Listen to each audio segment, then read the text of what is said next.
So you've already mentioned that we're not going to big pot either of the swims, are we? No, I don't big pot for F1s. But sometimes with maggots it's necessary to force them down to the bottom. But I'm going to start quite delicately.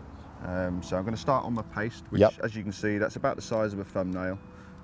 It's stiff enough to be swung in.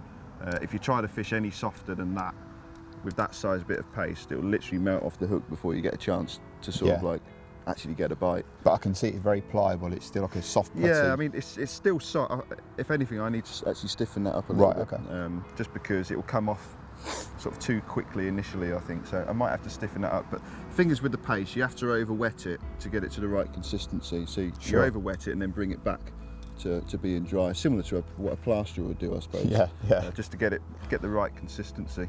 Okay, well let's get that rig in place then, and we'll do this in real time. Literally all I'm going to do, I'll drop that in place, and I'm going to be feeding that on top of it. Yeah.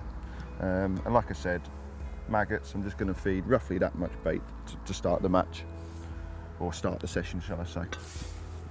And all we do with this is we swing it out, and we keep everything in a straight line away from me, so that's going to fall in an arc back towards me, and that allows me to keep the tight line. You can see that dropping through there now. It's a very, very different way of fishing paste. That when people hear paste, they think bigger. What you'll see there now is that floats under the water, but if I push the pole tip forward, got a bite. Oh, you got a bite straight away. Yeah.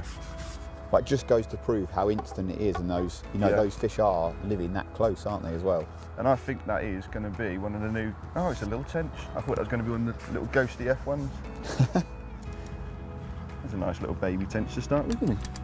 Lovely.